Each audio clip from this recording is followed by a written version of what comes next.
Bien, muy buenas noches, mis queridos amigos. Un placer saludarles en esta segunda clase de catequesis. Y pues de acuerdo a lo que habíamos conversado en la noche de ayer, eh, iniciamos una temática un tanto sencilla, entre comillas, porque se supone que partimos de la lógica y de la presuposición de que todos los que estamos aquí porque creemos en Dios, estamos aquí porque profesamos una fe, estamos aquí porque somos cristianos, estamos aquí porque nos denominamos o nos llamamos católicos. En tal sentido, se entiende que si yo ya soy católico, me reconozco católico, me identifico con la Iglesia Católica, con la fe de la Iglesia que fundó Cristo hace más de 2000 años, he de entender que Dios existe y he de creer que Dios existe y he de suponer que la existencia de Dios está escrita sobre piedra y que es algo que yo no voy a cuestionar y que yo no voy a dudar. Sin embargo, en la noche de ayer yo les invitaba a hacer un ejercicio mental que es muy saludable y les hablaba acerca del cuestionamiento necesario que se debe dar de todas las verdades de fe que están en nuestra cabecita. ¿Qué significa esto?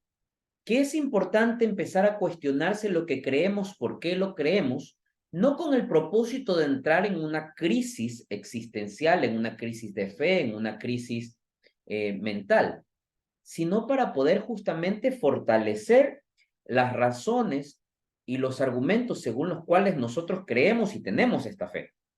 Y en la noche de ayer hablábamos o les cuestionaba, les hacía preguntas, dialogábamos respecto de por qué creemos en Dios o qué argumentos tenemos nosotros para poder afirmar que Dios existe. Y entendíamos que lo más fácil era, a la luz de la razón, poder ver la creación, ver la naturaleza, ver a todo aquello cuanto existe a nuestro alrededor, verlo como una expresión y una manifestación plena de la existencia de Dios. Porque ciertamente todo aquello que existe a nuestro alrededor puede dar lugar o puede estar, ocupar un espacio, sencillamente porque alguien con una inteligencia superior a la nuestra lo pudo haber hecho. Definitivamente nosotros no somos capaces de realizar aquello que nos rodea. Hablábamos también que dentro de la creación también era necesario hablar, pues, del mismo hombre, de los seres humanos, de los seres vivos, de nosotros. Porque si bien nosotros tenemos la capacidad de producir muchas cosas, tenemos la capacidad de producir, concepto que nos lleva a pensar a que estamos en la condición de fabricar algo a partir de algo y no construir algo de la nada, lo cual evoca el concepto de crear. Si vemos nosotros también a las personas, es una manifestación plena de la existencia de Dios. Porque desde el punto de vista científico podría yo entender la composición genética de la persona. Podría entender cómo es la composición del ADN de la persona.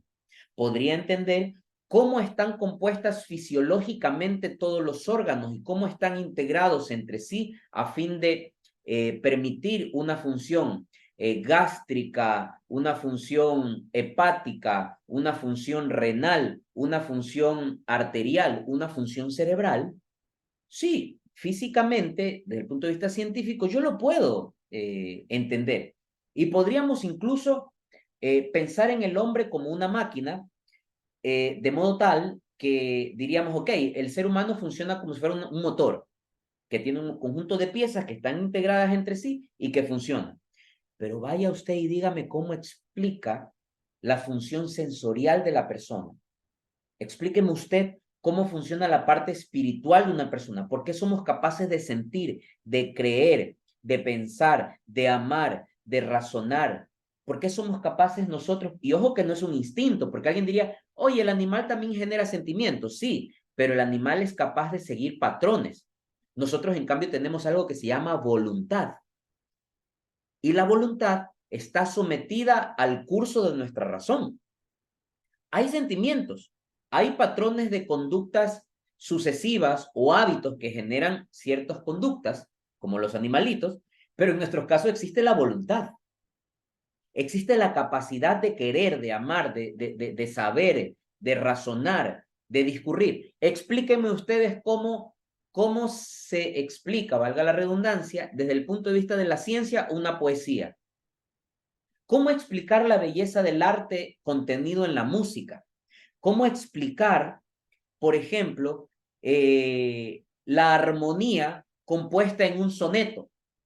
¿Cómo explicar, de otro modo, la belleza que existe en la misma razón de ser fundamental del hombre, que es amar? ¿Cómo nosotros, cómo nosotros o de qué modo nosotros podríamos explicar la manera según la cual el hombre articula sus sentimientos en virtud de la razón? Lo digo en castellano. ¿Cómo podemos explicar la forma según la cual el hombre es capaz de amar? Y no un amor como los animalitos, desarrollado a partir de la pasión, a partir del hábito, a partir de la sola carne, sino un amor desarrollado a partir del ánimo de la voluntad, es decir, del querer propio, de que emerge desde nuestro espíritu, desde nuestra alma, y que nos pide y nos lleva a amar a una persona, a nuestros padres, a nuestros hijos, a Dios mismo. ¿Cómo podemos explicar desde el punto de vista de la teoría de la materia esa capacidad de amar del hombre, esa maravillosa belleza que existe en una poesía? ¿Cómo podemos explicar la función del espíritu, la función espiritual de la persona? Pues ciertamente debemos nosotros caer en la conclusión necesaria, basados en el principio de la causalidad, de que todo tiene un origen y un principio en una inteligencia superior a la humana, que ha sido capaz de desarrollar esta inteligencia y todo lo que vemos en nuestro alrededor. Entonces, basándonos en ese principio, podemos entender que Dios existe, ¿ya? Y ya no solamente porque el curita lo dice, porque Mica y el catequista lo dice, porque la Biblia lo dice, sino porque además la razón lo demanda y lo exige así.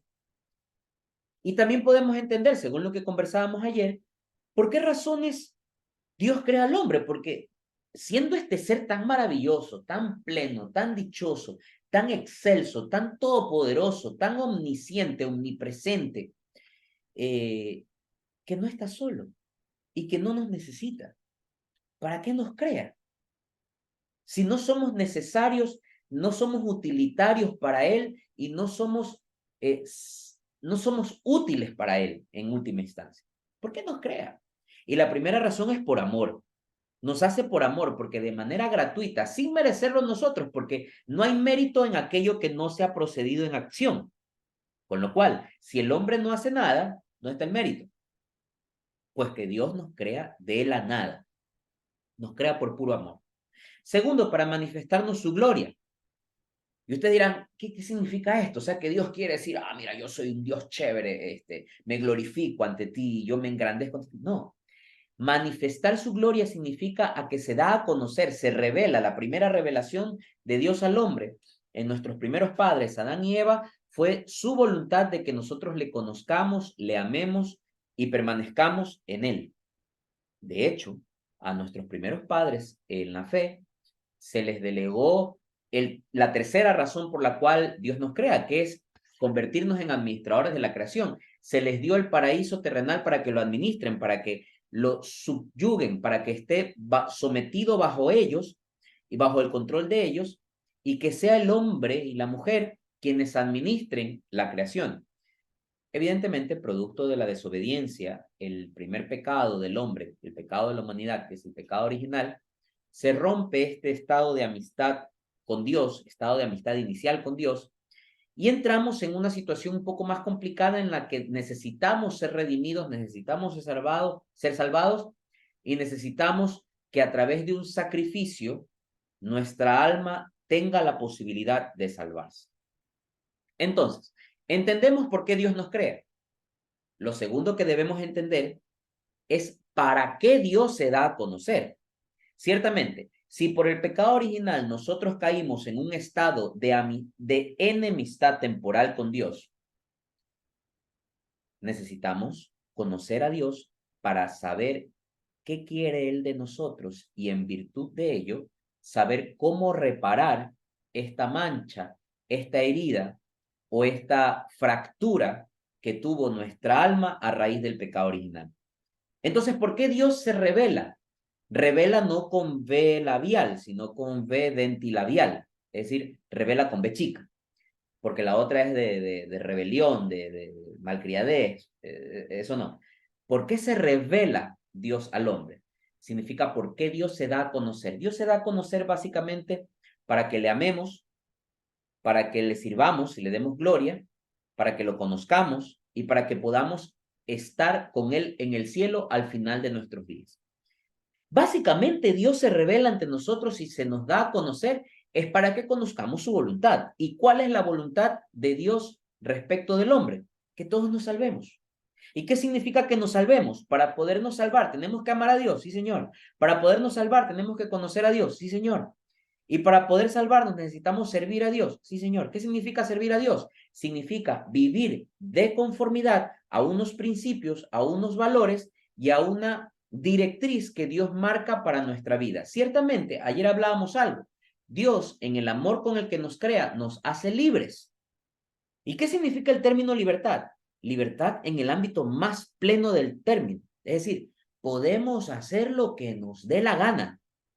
Sin embargo, esto es muy simple. Dios nos dice, esta es mi voluntad respecto de tu vida, esto es lo que yo quiero para ti, pero obviamente está en tu potestad el decidir cómo quieres vivir. La más grande expresión de amor, y no solo con respecto a Dios, sino en nuestras relaciones interpersonales, la mejor muestra de amor es cuando el amor es libre.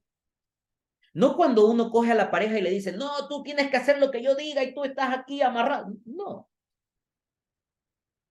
Lo lindo es cuando la persona lo elige a uno, lo escoge a uno, siendo libre. Pudiendo irse, te elige a ti. Ese es el amor más bonito, porque es el amor que te elige sin ataduras, que te elige sin obligación y que se da por pura voluntad propia. Ese es el amor de Dios, el mejor ejemplo del amor de Dios. Dios nos crea por amor, de manera gratuita. Porque Dios tranquilamente nos podía haber creado, a ver, yo te creo a ti, Juanito Pérez, y tú vas a tener que hacer a rajatabla lo que yo diga, ¿ya? Y yo te controlo vía control remoto. No, Dios nos crea y nos dice, mira, bueno, ahí está la vida, hágale, haga lo que usted quiera. Si usted quiere salvarse, pues venga donde mí y conózcame, ámeme, deme gloria y llegue conmigo al cielo. Pero si usted quiere irse por allá, también es libre de hacerlo. Entonces es el amor más bonito del mundo y el amor más bonito desde el punto de vista divino, que es el amor de Dios al hombre, razón según la cual Dios se revela ante nosotros. Entonces, todo esto que empezamos a ver ahora debe llevarnos a cuestionarnos una parte muy importante también de nuestra vida cristiana. Entonces, ya sabemos para qué Dios nos crea. Nos crea por amor, para manifestarnos su gloria y para hacernos administradores de la creación.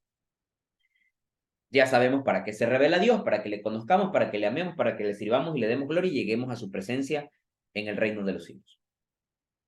¿Y ahora? ¿Qué onda conmigo? ¿Qué de mí? ¿Qué deberíamos cuestionarnos en este momento? Deberíamos ciertamente nosotros hacernos por lo menos 3 preguntas básicas. ¿Quién soy yo? ¿Quién es Mickey Díaz? ¿De dónde vengo? ¿De dónde viene Mickey Díaz? Y la tercera y más importante, ¿hacia dónde voy? Si nosotros nos hacemos estas preguntas y estos cuestionamientos en nuestra vida cristiana y a partir de ella empezamos a desarrollar nuestra vida de conformidad a los designios de Dios, créanme, vamos nosotros a poder entender cuál es el objetivo que tiene Dios respecto de nuestras vidas. Vamos a poder conocerle, vamos a poder amarle, vamos a poder servirle y vamos a poder darle gracias, darle gloria sobre todo. ¿Quién soy? ¿Qué es el hombre? Ya dijimos qué es Dios. Dijimos también que no es Dios. Dios no es hombre, Dios no es mujer. Dios no es una persona humana, Dios es un ser divino. Dios es un ente sobrenatural que no tiene principio y que tampoco tiene fin. Es eterno. Que nosotros no podríamos decir quién creó a Dios. ¿Por qué? Porque Dios, al no tener inicio, no tiene punto de partida. Siempre existió. Porque Dios no tiene tiempo. ojo, que el tiempo es una variable propia de la materia. ¿Qué es el tiempo? Un reloj que transcurre segundo tras segundo, minuto tras minuto, hora tras hora, día tras día, semana tras semana, mes tras mes, año tras año, y así sucesivamente. ¿Pero qué es el tiempo? Sino una representación artificial hecha por el hombre. El tiempo no es un tema de Dios. Por eso no sé si alguna vez se han preguntado cuando ustedes en el Génesis, en el primer capítulo, en el primer libro de la Biblia, perdón, se habla de que Dios creó el cielo, la tierra y todo lo que existe en 7 días. ¿Realmente eran 7 días como nosotros lo conocemos, de lunes a domingo, 24 horas cada día? ¿O realmente es un relato según el cual Moisés nos muestra una significación pedagógica para entender que en 7 ciclos o en 7 momentos distintos Dios crea todo lo que existe? Recuérdense ustedes que el tiempo es una invención del hombre. Esto que llamamos segundos, minutos, horas, días, años, es una invención del hombre. Dios no tiene tiempo. Dios no tiene tiempo. Fíjense, ¿se han preguntado ustedes desde el punto de vista de la física, hace cuánto existe el universo? Desde el punto de vista de la física, se entiende que aproximadamente son 1370 y pico miles, 1370 y pico millones de años atrás. Póngale, redondéenlo, 1400. 1400 millones de años. Nosotros que, por ejemplo, yo que tengo 40 años, siento que es una vida. 1400 millones de años tiene de existencia aproximadamente el universo. Desde el punto de vista físico, haciendo los cálculos y todo. ¿Y qué es 1400 años para Dios? Nada. ¿Qué es un segundo para Dios? Puede ser todo. Porque para Dios no existe el tiempo. El tiempo es una variable artificial creada por el hombre. Ok, entonces, si nosotros entendemos quién es Dios, qué no es Dios, y qué es lo que Dios quiere respecto de nosotros, la siguiente pregunta es, ¿quiénes somos nosotros? Y lo primero que tenemos que analizar es, ¿por qué nosotros somos una creación particular respecto de las otras? ¿Por qué nos diferenciamos de los animales, de las plantas, de los mares, de los océanos, en general de la materia? ¿Por qué nosotros nos diferenciamos de los otros seres? ¿Por qué al hombre se le ha dado la capacidad de pensar, de razonar, de amar, de discurrir, de interpelar, de hablar, de reflexionar, de interiorizar, de reír, de llorar, de sufrir, de disfrutar? ¿Por qué el hombre tiene esa capacidad que no la tienen todos los seres de la creación? Ciertamente porque el hombre es una creación especialísima de Dios. Entonces ahí viene la pregunta, ¿qué soy yo, cosa tan especial y cosa tan maravillosa, que tengo todas estas características y atributos que hemos mencionado? Primero, somos imagen y semejanza de Dios. Somos seres, como les decíamos en la noche de ayer, que desde el principio Dios ha inscrito en nuestro corazón ese deseo y esas ganas y esa voluntad de seguir y de buscar y de amar a Dios. Porque nosotros no somos seres que vivimos y desarrollamos nuestra vida de espaldas a Dios. El hombre, por naturaleza, es un ser religioso. Hasta el ser humano más ateo tiene que reconocer que el ser humano es un ser por esencia y por definición religioso. ¿Qué significa la palabra religión? Viene del latín religare, volver a unir. Con lo cual, religión no es otra cosa que volver a unir al hombre con Dios, porque el hombre viene de Dios, somos criaturas de Dios, venimos de Dios, pero tenemos la capacidad, por el amor que Dios nos crea en virtud de la libertad, de desapegarnos de Dios.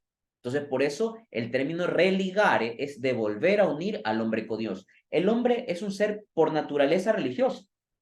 Con lo cual, ¿quién soy yo? Soy un ser que vengo de Dios y que algo de Dios tengo en mi vida. Miren qué bonito esto. Es decir, somos de toda la creación lo más parecido a Dios. Chuta, ¿qué significa eso? Significa que el hombre fue creado a imagen y semejanza de Dios. ¿Qué significa esto que el hombre fue creado a imagen y semejanza de Dios? Fíjense que hay dos términos, imagen y semejanza. ¿Qué es imagen? Ejemplo, cuando yo pongo ante la luz esto de aquí, genera una reflexión aquí en el escritorio, una sombra.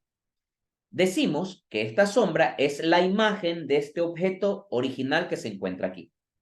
Si entendemos que este bolígrafo, este esfero o esta pluma representa a Dios, esta sombrita que aparece en el escritorio es la proyección de Dios en el escritorio. Es una imagen de Dios en el escritorio. Y decimos que el hombre es imagen de Dios, con lo cual el hombre viene a ser una imagen de Dios. ¿Qué tiene esta proyección del esfero igual al esfero? Tiene la misma forma. No es de la misma composición, porque esto es de plástico, tiene otro material y esto es una sombra. No es el mismo material, no tiene la misma composición, con lo cual, si esto es divino, esto no tiene por qué ser divino. En este caso, esto es divino y esto es humano, Dios y el hombre.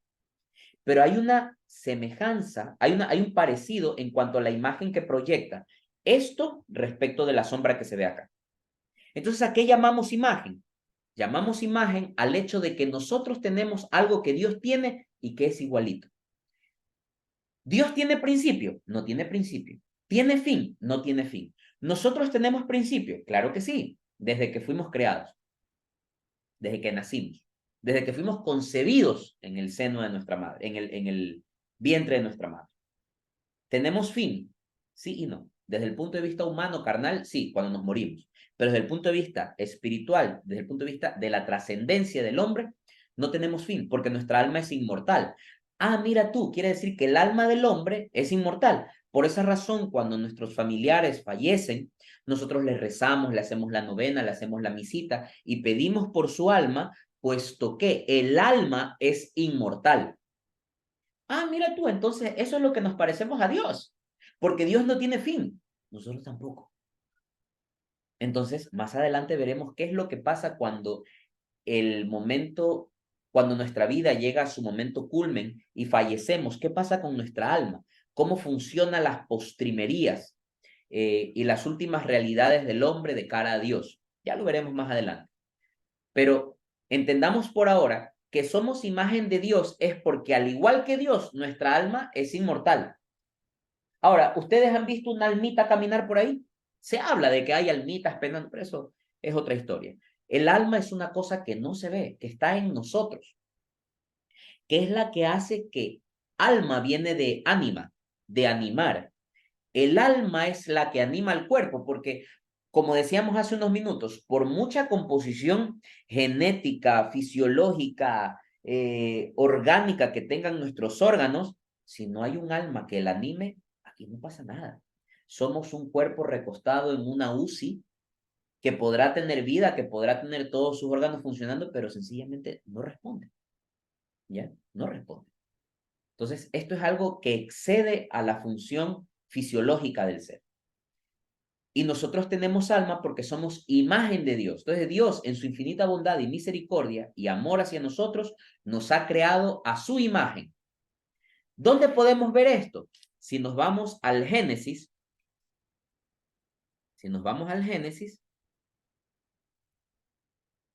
nos situamos en Génesis capítulo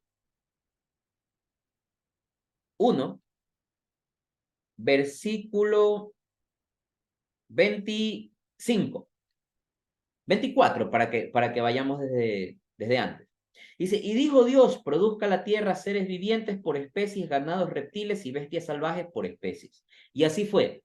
Hizo Dios las bestias salvajes, los ganados y los reptiles del campo según sus especies y vio Dios que era bueno. Aquí viene la parte bonita. Entonces dijo Dios, hagamos a los hombres a nuestra imagen y según nuestra semejanza, para que dominen sobre los peces del mar, las aves del cielo, los ganados, las bestias salvajes y los reptiles de la tierra. Ojo con dos ideas que vamos a sacar de este versículo bíblico. Les repito. Entonces dijo Dios, hagamos a los hombres a nuestra imagen y según nuestra semejanza. ¿Qué significa imagen? que tenemos el alma inmortal como la tiene Dios, que también es inmortal, y que subsiste a lo largo del tiempo. Entonces somos imagen de Dios por eso. Ahora, ¿qué significa la semejanza? ¿En qué nos parecemos a Dios nosotros? ¿En qué somos semejantes a Dios? En nuestro obrar, en el uso de nuestra voluntad.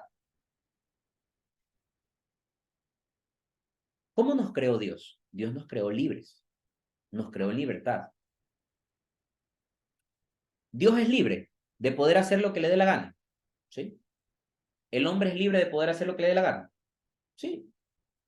Ahora, no hay acción sin consecuencia. ¿Nosotros podemos hacer lo que nos da la gana? Sí, pero hay consecuencias. Haga lo que le da la gana y verá cómo le va.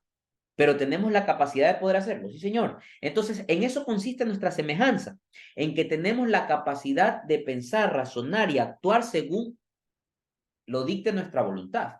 Somos libres. Entonces, el hombre fue creado a imagen y semejanza de Dios.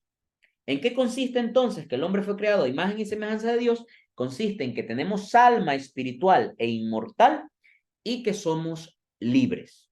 ¿Ok? De que somos libres y que tenemos la capacidad de buscar, amar y conocer a Dios de forma libre. ¿Ok? Entonces, hago un pequeño corte comercial. Recordemos otra vez lo que decía el libro del Génesis, capítulo 1, versículo 26. Dijo, hagamos al hombre a nuestra imagen y semejanza. ¿Qué les llama la atención de eso? Si yo en este momento digo, voy a coger esta pluma roja, ¿qué significa? Porque estoy solo en este cuarto. Pues no hay nadie más a mi lado, a menos estos Mickey Mouse que me acompañan. Pero estoy yo solo. Entonces yo digo, cojo la pluma roja. Pero si yo digo, cojamos la pluma roja es porque aquí hay alguien más. Mira tú. En el momento que Dios estaba creando, desarrollando toda la creación, Dios estaba solo. Dios es un ser solitario. Lo preguntamos ayer.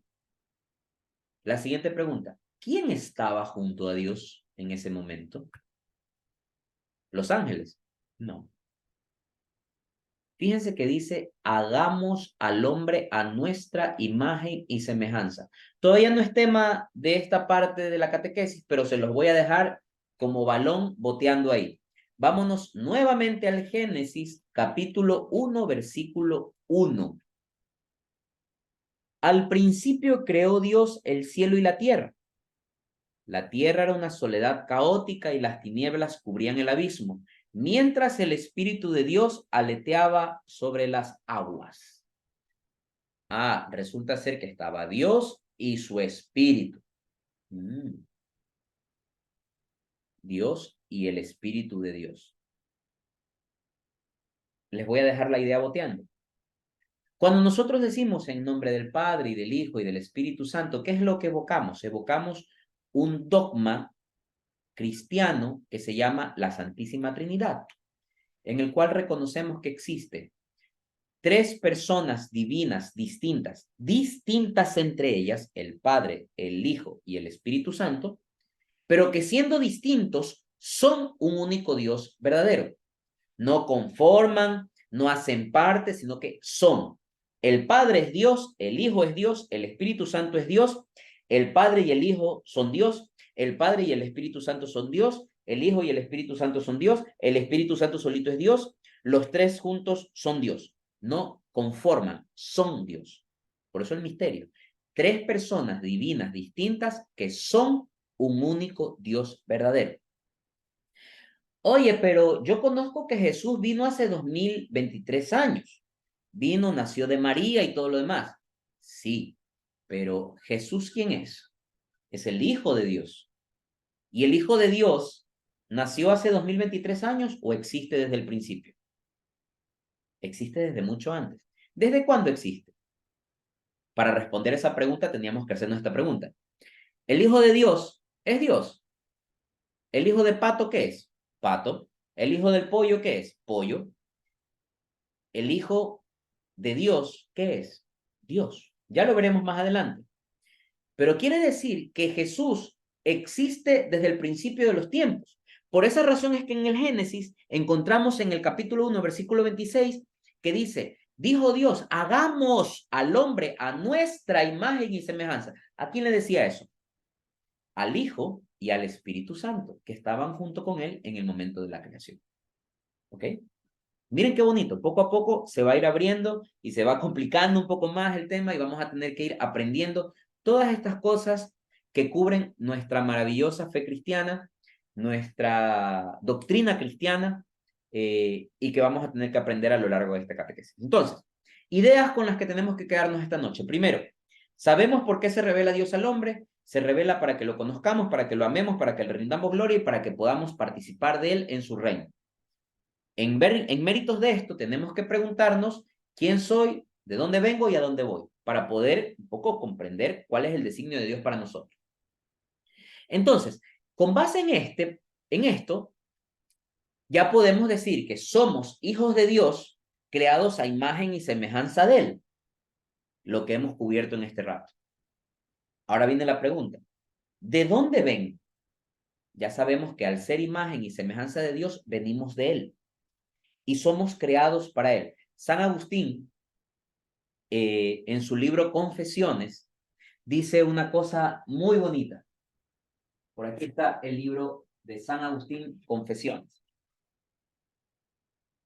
San Agustín, en su libro de Confesiones, dice, grande eres, Señor, y muy digno de alabanza. Grande es nuestro Señor, todo lo puede. Nadie puede medir su inteligencia. Y se atreve a alabarte el ser humano, parte insignificante de tu creación. Precisamente el ser humano que lleva alrededor suyo la mortalidad, que lleva a flor de piel la marca de su pecado y testimonio de que tú resistes a los orgullosos. Sin embargo, se atreve a alabarte un hombre, parte insignificante de tu creación, y tú mismo eres quien le estimulas para que encuentre deleite en alabarte, porque nos has creado orientados hacia ti y nuestro corazón estará inquieto hasta que descanse en ti. ¿Qué dice San Agustín? Que fuimos creados para Dios. Dios nos creó para sí mismo. Es decir, de fábrica somos de Dios y en destino somos para Dios. Con lo cual, ¿quién soy? Imagen y semejanza de Dios. ¿De dónde vengo? Vengo de Dios. ¿Y a dónde voy? ¿A dónde voy? Hacia Dios. El fin último de nuestra vida es Dios. El objetivo central de nuestra vida es que podamos participar en el reino de Dios junto a Él y que nosotros, a lo largo de nuestra vida, por gracia, pero también por justicia, como lo reconoce el apóstol Santiago, cuando dice, muéstrame tu fe sin obras, que yo a través de mis obras te demostraré mi fe. La fe sin obras es una fe muerta. Si bien como San Pablo lo recalca en su carta a los Gálatas, la justificación es por la gracia, es decir, nos somos salvos por gracia, pero también la justificación viene a través de nuestros méritos, de nuestras obras y nuestras acciones. Esto no es como dicen los amigos evangélicos. Solo basta que recibas a Cristo como tu Salvador personal y ya está. No, señor. Hay también que portarse bien. Hay también que hacer méritos. Hay también que hacer cosas. Como dice San Agustín, fuimos creados por Dios, nos has hecho para Dios y nuestro corazón no va a estar en paz hasta que descansemos en Dios. Es decir, nuestro origen es Dios y nuestra finalidad es Dios. Por eso es que decimos que el hombre es capaz de Dios, porque Dios ha infundido en nuestro corazón ese deseo de amarle, de buscarle, de seguirle, de hablarle, de darle gloria y de estar junto a él. ¿Ok? Entonces, vamos a quedarnos hasta ahí, solamente para irlos atormentando de a poquito, vamos suave por ahora. El día de mañana, no, el día de mañana ya no tenemos catequesis, se salvaron. De aquí nos vemos la próxima semana y la próxima semana vamos a empezar a estudiar la revelación divina. ¿Cómo es la secuencia cronológica de la revelación divina? Desde Adán y Eva, pasando por Noé, pasando por Moisés, eh, por Abraham, llegando hasta Juan el Bautista y culminando con Jesús.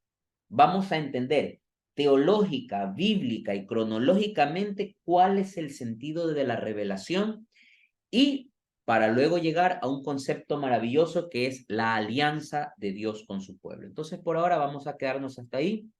Les agradezco mucho por su tiempo, por haberse conectado. Entonces, nos vemos la próxima semana en la tercera clase de la catequesis de adultos. Que Dios los bendiga, que pasen muy bien.